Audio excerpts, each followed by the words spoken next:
Proyek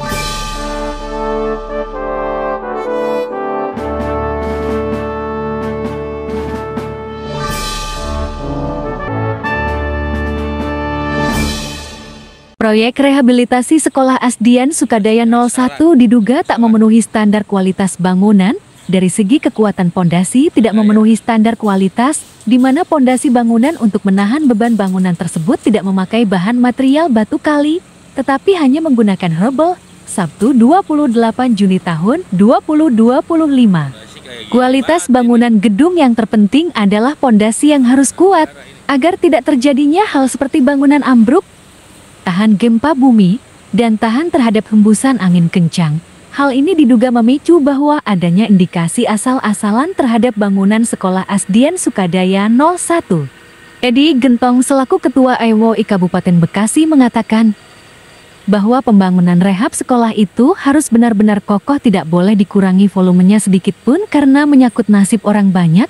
Ketika pembangunan tidak sesuai dengan spesifikasi dengan terabe maka mengakibatkan ambruknya bangunan tersebut, masih kata Edi. Proyek pembangunan gedung sekolah akibat tidak ada pengawasan dari orang dinas, makanya dari pihak pekerja asal-asalan mengerjakannya. Saya mohon untuk dinas terkait khususnya Dinas Bangunan PUPR untuk segera mengecek dan turun langsung ke lokasi pekerjaan. Jangan berdiam di tempat saja. Buat apa dibuat kesepakatan antara dinas dan rekanan pemborong kalau hasilnya tidak bagus? Apakah sudah kerjasama dengan dinas terkait atau kongkalingkong diduga bagi hasil dari proyek tersebut? Ungkapnya. Permen PUPR nomor 8 tahun 2022 mengatur tentang penyelenggaraan sistem manajemen keselamatan konstruksi SMKK yang menjadi acuan penting dalam memastikan keselamatan di lokasi proyek.